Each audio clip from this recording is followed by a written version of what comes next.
नमस्कार दोस्तों, मैं हूँ राज शर्मा और आप देख रहे हैं हाईवे नाइट। तो चलिए दोस्तों, आज की कहानी की सफ़र पर। दोस्तों, मैं तो हर रोज़ कहानियाँ सुनाता रहता हूँ। एक से बढ़कर के एक कहानियाँ होती है, लेकिन कुछ ऐसी कहानी होती है ना, जब मेरे पास में आती है और जब मैं उसको पढ़ता हूँ, सोच में पड़ जाता हूँ, क्या ऐसा भी हो सकता है। मन में अजीब अजीब ख्याल आता है, हम किस युग में जी रहे हैं, ये सब क्या है। मैं थोड़ा अशांत हो जाता हूँ, मन बेचैन हो जाता है, लेकिन कहानी तो सुनानी है ना। तो चलिए, देर नहीं करते हैं, इस कहानी को शुरुआत करते हैं।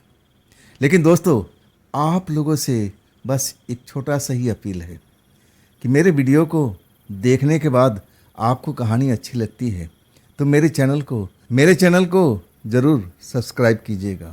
तो चलिए शुरुआत करते हैं आज की कहानी की। दोस्तों, मेरा नाम महेश है, मैं राजस्थान में रहता हूँ।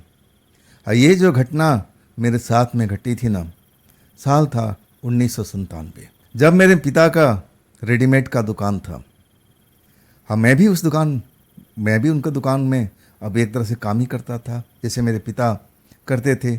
हम दोनों मिल करके उस दुकान को संभालते थे। लेकिन कुछ दिनों से ऐसा हमारे दुकान के साथ में खेल चल रहा था कि जितनी पहले बिक्री हुआ करती थी ना, अब हो नहीं रही थी। ना जाने ऐसा क्या हो गया था। हाँ, अगल बगल के दुकान में अब ग्राहक आते रहते थे। मेरे पिता बहुत परेशान रहते थे, मन ही मन बुदबुदाते रहते थे। ग्राहक देखते थे, ग्राहक हमारे दरवाजे तक, दुकान के दरवाजे तक आता था, और ना जाने ऐसा क्या होता था कि वापस लौट जाता था, दूसरे की दुकान की तरफ बढ़ जाता था। मेरे पिता जो थे ना, बड़ा परेशान होते थे। मुझे कहते थे, देखना अब ग्राहक आते हैं लौट जाते हैं, ये बात क्या हो गई हम लोग के साथ में। मुझे भी कुछ समझ में नहीं आ रहा था। अचानक ये सब हमारे दुकान पर होने लगा ना, तो मेरे पिताजी बहुत चिंता में डूबने निकले, बड़बड़ाने लगे। कहने लगे कि मेरे दुकान के साथ में कुछ ने कोई ना कोई कराया है। क्या कराया है ये तो मुझे उन दिनों मालूम नहीं था। मैं जवान था, उम्र लगभग 25 साल के आसपास रही होगी, लेकिन मैं भूत प्रेत के चक्कर में आज तक पड़ा नहीं था। भूत प्रेत क्या होता है मैं कहानियों में तो जरूर पढ़ता था, लेकिन वास्तव की ज़िंदगी में मैंने कभी भूत प्रेत को देखा तक नहीं था, ना कभी अनुभव किया था। अब इसके बाद जो मेरे पिता का था ना, दुकान से रुचि हटने लगी। अब वो थोड़ा झाड़ फूक अपने दुकान को करवाने लगे, लेकिन उससे कोई फर्क नहीं पड़ रहा था। तांत्रिक को ले आते, दुकान में पूजा वगैरह करवाते, और तांत्रिक बोलते कि हाँ, इस दुकान को बांध दिया गया है, कोई शक्ति है यहाँ पर जो ग्राहकों के अंदर आने नहीं देती है। मैं उन बातों पर विश्वास नहीं करता था, यकीन नहीं करता था। अब मुझे लगता है कि मेरे पिताजी अब इन लोगों को बुला करके और पैसे भी खर्च कर रहे हैं, उल्टा कुछ फ़ायदा तो नहीं हो रहा है। ऐसा नहीं था कि कोई ग्राहक आता नहीं था, ग्राहक आते भी थे, सामान भी बिकता था, लेकिन जितना बिकना चाहिए ना, उस हिसाब से नहीं बिक रहा था। कुछ ग्राहक जो होते थे वाकई में लौट जाते थे, मेरी आंखों के सामने वो लौट जाते थे, अब मैं देखता रह जाता था। कभी कभी मुझे भी संदेह होता था कि जो पिताजी कह रहे हैं ना, कहीं उनकी बात सच तो नहीं है। आखिरकार शाम तक पिताजी मेरे साथ में बैठते थे, और फिर जब दुकान को बिक्री नहीं होती थी, ग्राहक नहीं आते थे, तो मन उनका उचट जाता था। और कहते कि महेश, तू दुकान संभाल, मैं घर पर जा रहा हूँ, आराम करूँगा। अब मैं क्या बोलता कि पिताजी रुको। मैं अकेले था काफ़ी उस दुकान के लिए। रेडीमेड का तो काम था हमारा, जिसमें लेडीज़ और बच्चों का काम, जो उसमें कपड़े थे वही हम बेचा करते थे। मैं भी दुकान पर आराम से 9 बजे तक, कभी 8 बजे तक बैठा रहता था। वैसे हम 9 बजे से पहले पहले दुकान बंद किया करते थे, लेकिन ग्राहक नहीं होता ना, तो मेरा भी दिल बड़ा उदास रहता था। मैं भी बैठ कर सोचता था कि आखिर हमारी दुकान के साथ में ऐसा क्या हो गया, किसकी नज़र लग गई। क्या जो पिताजी कह रहे हैं कि हमारी दुकान में किसी ने करवा रखा है, बंधन करवा रखा है, क्या ऐसा भी होता है। मैं थोड़ा अब सोच में अब पढ़ चुका था। अब एक रात की बात बता रहा हूँ। रात का करीब 8:30 की आसपास की बात थी। मेरे दुकान के सामने में सब कपड़े मेरे टंगे हुए थे। रेडीमेड का तो काम था, लेडीज़ का, बच्चों का, सब कपड़ा, एक से एक बढ़िया कपड़ा हमने लगा रखे थे। अब मैं बैठा हुआ था, सोच रहा था कि अब ग्राहक तो आएंगे नहीं, चलो दुकान को बढ़ाते हैं। पिताजी 1 घंटा पहले चले गए थे। अब मैं अभी दुकान बढ़ाने का सोच रहा था। तभी एक लड़की आती है। लड़की ऐसी वैसी नहीं थी, देखने में गरीब घर की लग रही थी। कपड़े जो पहन रखे थे मटमैले रंग का, बाल जो उसके थे ना, खुले हुए थे, उलझे हुए दिखाई दे रहे थे। देखने में गरीब परिवार की लग रही थी। लेकिन एक ऐसे कपड़े के पास में जाकर के रुक गई। दुकान में अंदर नहीं आई थी। हमारे दुकान के बाहर में जो पुतले लगाए जाते हैं ना, वैसे पुतले में लेडीज़ का कपड़ा उपड़ा हम सजा कर रखते थे। वो एक पुतले के पास में आके खड़ी हो गई। उसमें लाल रंग का एक सूट हमने लगा रखा था, जो बहुत ही शानदार था, बहुत ही महंगा था। उस सूट के पास में आके खड़ी हो गई और उसको निहारने लगी। कुछ देर निहारती रही। मुझे लगा कि इसके पास तो पैसा वैसा होगा नहीं, इतना गरीब परिवार की है, ये सूट कहाँ से ले जाएगी। चलो देखने दो बेचारी को, अब क्या फ़र्क पड़ता है। काफ़ी देर तक उस पुतले के पास में खड़ी होकर के सूट को निहारती रही, कभी नीचे देखती, कभी ऊपर। अब फिर मेरा नज़र 2 मिनट के लिए इधर से उधर हुआ, तब तक वो मेरी नज़रों से गायब हो चुकी थी। फिर मैं देखता हूँ आसपास में, नज़र नहीं आती है। मुझे तो पहले ही अंदाज़ा था कि वो इतने महंगे कपड़े नहीं खरीद पाएगी, चली गई होगी। मैं दुकान बढ़ा देता हूँ। दूसरे दिन भी यही होता है। रात के 8:30 बजे के आसपास में वही लड़की मुझे अपनी दुकान पर उसी पुतले के पास में दिखाई देती है। वो कपड़े को छूती है। मैं डांटने का मन करता है, लेकिन मैं सोचा कि अरे क्या फ़र्क पड़ेगा, छूने से कपड़ा मैला थोड़ी हो जाएगा। देख लेने तो बेचारी को, पहन नहीं सकती तो कम से कम अब उसका हाथ से स्पर्श तो कर सकती है, क्या फ़र्क पड़ता है। ऐसे ही 3 दिन तक मैं उस लड़की को देखा और वो 8:30 बजे के आसपास में आती थी, जब थोड़ी देर के बाद में दुकान में बढ़ाने लगता था। और फिर कब मेरी नज़रों से वो ओझल हो जाती थी, मुझे दिखाई नहीं देती थी। ये बात मैंने अपने पिताजी को नहीं बताई, बताने लायक था भी नहीं। उसमें कुछ रहस्य मुझे दिखाई नहीं दे रहा था। ऐसा कुछ नहीं था कि मैं अपने पिताजी को बताऊं। दिन में हम लोग इकट्ठे आते थे, दुकान खोलते थे, बढ़ाते थे। दोपहर में हम लोग लंच करते थे, और जब दुकान में ज़्यादा बिक्री नहीं होती थी तो पिताजी उदास हो जाते थे। और फिर वो शाम को निकल जाते थे, कहते थे मैच तू संभाल ले, अब ज़्यादा ग्राहक तो है नहीं, अब लगता है कि कुछ दिन ऐसे चलता रहेगा ना तो दुकान हमारा बंद करना पड़ेगा। दुकान किराए की थी, अच्छा मोटा पैसा किराया देना पड़ता था। वाकई में मुझे लग रहा था कि कहीं हमारा दुकान बंद ना हो जाए। मैं बहुत ही सोच विचार में लगा हुआ था।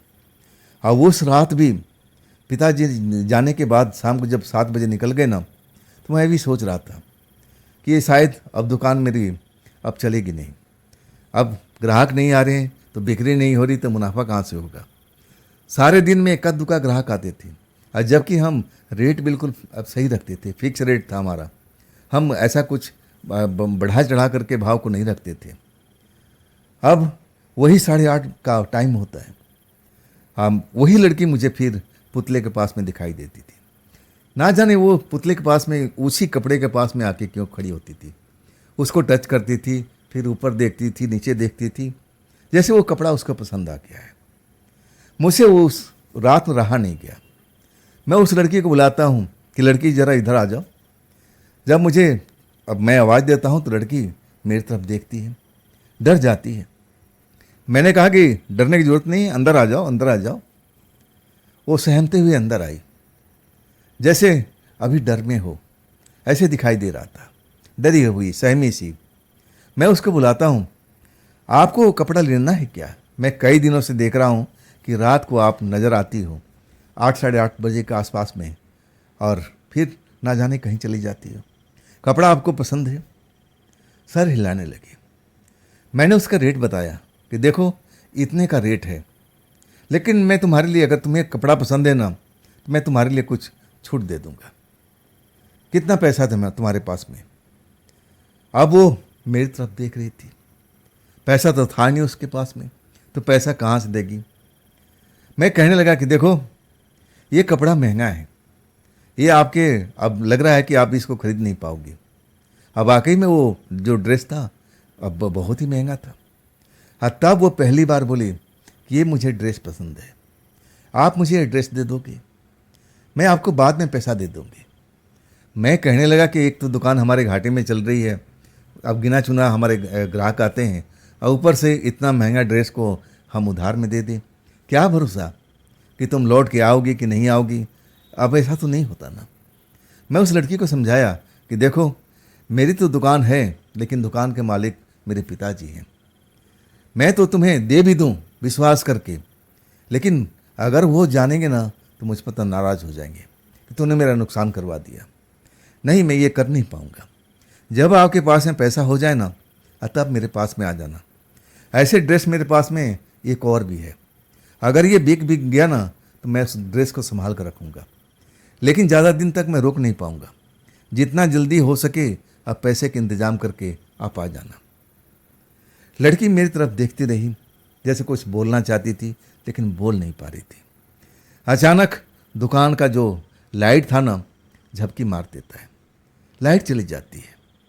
मेरी ही दुकान की जो मार्केट था सब में लाइट जल रही थी। जब लाइट आती है ना, लड़की वहाँ पर थी नहीं। मुझे लगा कि अंधेरे में अब निकल चुकी है। ऐसा कुछ सामान हमारे यहाँ पर चोरी भी नहीं था, चोरी भी नहीं हुआ था, चली गई थी। मैं उस लड़की के बारे में सोचता रहा। दुकान बढ़ाने के बाद घर भी गया तो उसके बारे में सोचता रहा। देखने में तो सुंदर लग रही है, अगर कपड़ा ठीक ठाक पहन लेना तो बड़े घर के दिखेगी। अब शायद गरीब है ना, अब उसमें इतना पैसा नहीं है कि वो ड्रेस खरीद सके। मेरा तो दिल करता था कि मैं उसको ड्रेस दे दूं, बिना पैसे के दे दूं, लेकिन अगर मेरे पिताजी जान जाते ना तो मुझे छोड़ते नहीं, इसलिए मैं डर रहा था। खैर वो 2 दिन लड़की नहीं आई। मैं उसका इंतज़ार कर रहा था कि आज भी आएगी, उसी जगह पर खड़ी होगी, कपड़े को देखेगी और फिर शायद चली जाएगी। लेकिन 2 दिन तक वो लड़की दिखाई नहीं दी। तीसरे दिन लड़की सेम टाइम पर 8 साढ़े 8 के वक्त में वो नज़र आती है। कुछ देर उस पुतले के पास में खड़ी रहती है। अब मेरी जैसे नज़र पड़ती है ना तो पुतले को छोड़ करके अब मेरी दुकान के अंदर आ जाती है। उसके हाथ में एक थैला था, सीधा मेरे पास में आ जाती है और थैला पटक देती है, ऐसे गिरा देती है। मैं बोलता हूँ ये क्या है? तब वो कहती है कि आप मुझे ड्रेस दे दीजिए ना, आपने कहा था ना कितना पैसा लगेगा। देखिए मेरे पास में पैसे तो नहीं हैं, लेकिन ये मुझे ड्रेस खरीदना है, मुझे ये ड्रेस पहनना है, मुझे ये ड्रेस अच्छा लगता है। अब ये है मेरे पास में, इसके बदले में क्या आप मुझे ड्रेस दे देंगे? मैं मैला कुचैला थैला देखता हूँ जो मेरे सामने में उसने पटक दिया था कि ये है मेरे पास में। मैं बोलता हूँ इस थैले में क्या है? तब कहती है कि आप खुद ही खोल के देख लो ना। मैं उस थैले को खोलता हूँ और जब अंदर देख रहा हूँ ना तो उसमें एक सोने का जेवर पड़ा हुआ है। मुझे तो लगा कि ये नकली है। मैं बाहर निकालता हूँ। अब मेरी भी कुछ अब सोने का पहचान करता था दुकानदार जो था। देखता हूँ तो असली मुझे मालूम होता है, कीमती था।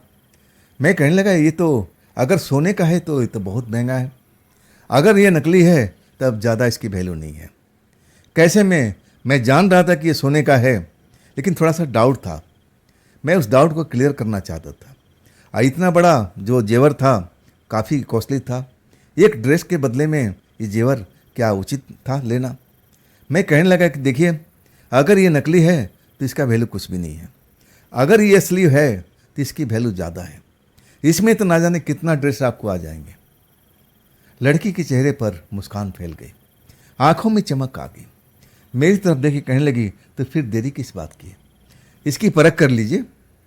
अगर ये असली है तो मुझे बस एक ही ड्रेस चाहिए, मुझे कई ड्रेस का ज़रूरत नहीं है। जो बाहर ड्रेस टंगी हुई है ना, जो पुतला पहन रखी है, वही मुझे ड्रेस चाहिए। ये जेवर आप रख लो, मुझे वो ड्रेस दे दो। मैं देख रहा था उसके चेहरे पर चमक, खुशी मैं उसके चेहरे पर अब दिखाई दे रही थी। और लड़की बिल्कुल जैसे जल्दी में थी कि अब दे दीजिए ना, दे दीजिए ना, ये असली है। मैं कह रही हूँ ना ये कोई नकली नहीं है, ये असली है। मुझे तो एक ही ड्रेस चाहिए, ये जेवर आप रख लीजिए, बदले में मुझे वो ड्रेस दे दीजिए। लड़की बार बार आग्रह करने लगी। मुझे लगा कि आज दे ही देते हैं। अब मैं असली नहीं समझ के, नकली समझ करके कि चलो जो होगा देखा जाएगा। लड़की कह रही है तो मान भी लेते हैं। हाँ, तब मैं कहने लगा कि देखो, ड्रेस मैं तुम्हें दे रहा हूँ, लेकिन अगर असली जेवर होगा तो कल मैं चेक करूँगा, इसका जितना वैल्यू होगा मैं सारा आपको रिटर्न कर दूँगा। अब कल आप आना मेरी दुकान पर, मैं उस टाइम मेरे पिताजी को रोक लूँगा और जितना पैसा आपका चाहिए रिटर्न होगा इस कपड़े का काटने के बाद में, सब पैसा हम आपको वापस कर देंगे, आप ले जाना। मैं ड्रेस दे देता हूँ, बड़ा खुश हो जाती है। अब उसके बाद वो दौड़ती हुई चली जाती है। मैं उसको जाते हुए देखता हूँ, बड़ा अच्छा लगता है कि चलो आज मैंने मन की बात कर ली।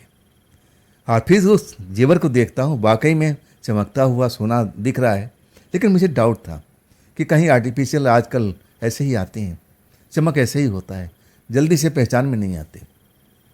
मैं दुकान बढ़ाता हूँ, जेवर लेकर के घर पहुँचता हूँ और फिर पिताजी के सामने उस जेवर को रखता हूँ।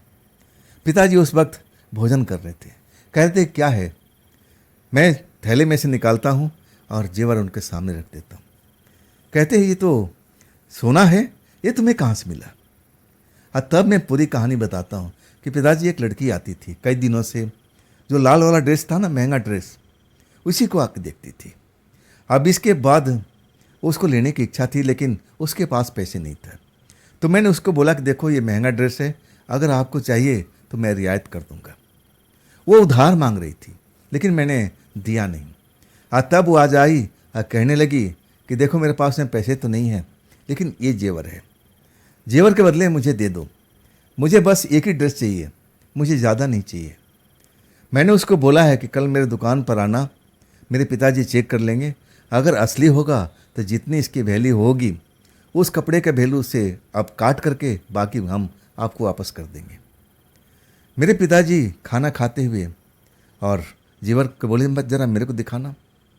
एक हाथ में पकड़ते हैं और कहते हैं ये तो खालिस सोना है, ये तो बहुत महंगा है भाई, वो लड़की ने तुम्हें कैसे दे दिया? कोई चोरी वोरी का माल तो नहीं है? मैं कहने लगा कि नहीं पिताजी, ऐसा नहीं हो सकता। अगर चोरी का माल होता तो वो अंधेरे में जब वो थी, एक बार लाइट चली गई थी, वो चाहती तो ड्रेस को लेकर जा सकती थी, ऐसी नहीं थी वो। इसके बाद पिताजी सोच में पड़ गए थे। खाना वाना खाने के बाद में अनुमान लगाने लगे और कहने लगे ये जो ड्रेस के बदले में जेवर मिला है ना, ये जेवर तो काफ़ी महंगा है, लाखों रुपये का है, ज़रूर उस लड़की को वापस हम कर देंगे। अब इसके बाद मेरे दिल में थोड़ी तसल्ली भी होती है, मन शांत हो जाता है, ऐसा लगता है कि मैंने एक नेक काम कर दिया है। अब इसके बाद हम लोग अब अगले दिन पहुंचते हैं। पिताजी सुनार से उसके वैल्यू दिखाते हैं और सुनार सही बताता है कि ये असली सोने का है और इसका कीमत लाखों रुपए में है। टोटल बताता है कि इसकी अब इस टाइम के वैल्यू इतनी है। उस जेवर को मेरे पिताजी बेचते नहीं हैं, कहते कि नहीं हमें बेचना नहीं है, हमें वैल्यू इसका चाहिए था। सुनार बार बार कह रहा है कि देखिए ये जो जेवर है ना, बहुत ही पुराना है, अब खालिस सोने का है, आप मुझे बेच दीजिए, बदले में पैसा ले लीजिए। लेकिन पिताजी कहने के नहीं, हम इसको बेचेंगे नहीं, अपने पास में रखेंगे। कुछ बात है, ऐसी वजह से मैं आप इसको बेच नहीं रहा हूँ। उनको डाउट था कि कहीं चोरी वोरी का माल तो नहीं है, और आखिरकार वैल्यू तो पता चल गया था। अब लड़की का हम लोग इंतज़ार करने लगे कि लड़की आए तो उतना पैसा हम उसको रिटर्न कर देंगे। लेकिन लड़की उसके बाद जो गई ना, वो कभी लौट के नहीं आई। पूरा 6 महीना बीत चुका था। हाँ, फिर 3-4 दिनों के बाद में जैसे मेरी दुकान चलती थी ना, वैसे फिर दुकान पर रौनक लौट आई थी। ये कैसे हुआ था ये तो मुझे नहीं पता था और ना मेरे पिताजी को पता था। पिताजी ने काफ़ी यत्न कर लिए थे, कितने तांत्रिक को बुलाए, पंडित को बुलाए, पूजा पाठ कराए, लेकिन जो दुकान चलना चाहिए था उस हिसाब से बिल्कुल नहीं चल रहा था। दुकान जो था ना, लॉस में चल रहा था। लेकिन जब से वो लड़की ड्रेस लेके गई और 3 दिन के बाद से जो हमारे दुकान पर ग्राहक टूटने लगे, अब जैसे पहले मेरी दुकान चलती थी अब वैसे ही फिर चलने लगी थी। 6 महीना के बाद में वही टाइम था, 8:30 के आसपास की बात थी। पिताजी चले गए थे और बोले थे कि दुकान बढ़ा के आ जाना। हमें दुकान पर बस कुछ ग्राहक थे जो मैं उनको सामान दे रहा था, टाइम भी देख रहा था कि 9 बजे तक मैं अपना दुकान बढ़ा दूंगा। ग्राहक को निपटा देता हूँ। और तब वही लड़की उसी ड्रेस में मुझे खड़ी हुई दिखाई दे रही है, चेहरे पर मुस्कुराता हुआ चेहरा जैसे मैं पहले देखा था। जब मैं उसको देखता हूँ ना, मेरे चेहरे पे मुस्कान खिल जाती। अरे आओ आओ आओ, कहाँ थी इतने दिन कहाँ थी? देखो ड्रेस तुम पर कितना फबरा है। वो लड़की धीरे धीरे आती है और मेरे पास आके खड़ी हो जाती है। हाँ, तब मैं उसको कहता हूँ कि देखो आपने जो जेवर दे के गए थे ना, उसकी वैल्यू इतनी है, बाकी आप पैसे आप ले जाओ और हम अपने कपड़े का ड्रेस का पैसा काट लेते हैं। हाँ, तब वो कहने लगी कि नहीं, मैं अपने पैसे लेने नहीं आई। मैं अब उसकी तरफ हैरानी से देख रहा था। क्या मतलब? आपको पैसे नहीं चाहिए बदले में? ये लाखों रुपए हैं, आप कैसे छोड़ सकती हैं? और कुछ ले लीजिए। मैं जो भी था कहने लगा कि जो भी जितना ड्रेस चाहिए ड्रेस ले जाइए, बाकी पैसे ले जाइए, जो भी आपको पसंद है। तब कहने लगी नहीं नहीं, मुझे ना कोई ड्रेस चाहिए, ना कोई कपड़ा चाहिए, ना मुझे पैसा चाहिए। मैं उसकी बात सुनकर के एकदम आश्चर्य में पड़ा हुआ था। मैंने बोला फिर आप आई कैसे हैं, क्यों आई हैं? जब आपको पैसा वापस नहीं चाहिए तो फिर किस लिए आई हैं? मैं मुस्कुराते हुए ऐसे ही सवाल पूछा था। तब कहने लगी कि मैं देखने आई थी कि आपकी दुकान चल रही कि नहीं चल रही है। अब मुझे देख करके संतुष्टि मिल चुकी है। और हाँ, उस जेवर को आपके पिताजी ने ना बेच करके बहुत ही अच्छा किया है। उस जेवर को आप संभाल के रखना और देखना आपकी बरकत होती जाएगी। और उसके बाद वो लड़की रुकती नहीं है और फिर वो चली जाती है। मैं तो जैसे आश्चर्य से मेरा मुंह खुला का खुला रह गया था। और जब तक मैं जैसे आश्चर्य से लौटता हूँ और तब तक वो मेरी दुकान से निकल चुकी थी। मैं दौड़ के बाहर भागता हूँ, इधर देखता हूँ, दाएं देखता हूँ, बाएं देखता हूँ, और लेकिन वो लड़की जैसे हवा में गायब हो गई थी। आखिर वो कौन थी? आज तक ये रहस्य बना हुआ है। अब मेरे पिताजी का कहना था कि जो हमने पूजा पाठ कराया था ना, जो तंत्र मंत्र कराया था, और इसके बाद हमने भगवान का पूजा पाठ कराया था, शायद हमारी भगवान ने सुन लिया होगा। वो कोई ऐसी ही पुण्य आत्मा थी, और जो भी हमारे दुकान पर बंधन था ना, वो बंधन खोल के चली गई। और वो जेवर आज भी हमारे घर में है, सुरक्षित रखा हुआ है। और जो हमारी दुकान किराए की थी, हम उस दुकान को खरीद लिए थे। अब इसके बाद एक बड़ी दुकान भी ले ली थी। मतलब जैसा लड़की ने कहा था और उस हिसाब से होता चला गया था। मेरी शादी ब्याह भी हुई, मेरी पत्नी भी सुंदर आई थी, और घर गृहस्थी बिल्कुल संभाल लिया था। मतलब कोई भी दिक्कत, कोई भी परेशानी हमारे साथ में कभी हुई नहीं उसके बाद में। तो दोस्तों, ये थी महेश जी की भेजी हुई कहानी, घटना। ये घटना आपको कैसी लगी कमेंट में ज़रूर बताइएगा। अगर आप बता सकते हैं कि वो लड़की आखिर कौन थी तो कमेंट में मुझे ज़रूर इस बात को अब बताइएगा। हाँ दोस्तों, ये भी चैनल आप ही का है, तो इसको भी अपना लाइक कीजिए, सब्सक्राइब कीजिए, हाइप कीजिए, शेयर कीजिए अपने दोस्तों को। और फिर हम मिलते हैं ना कल की रात इसी चैनल पर, इसी टाइम पर। आप लोग अपना ख्याल रखिएगा। नमस्कार।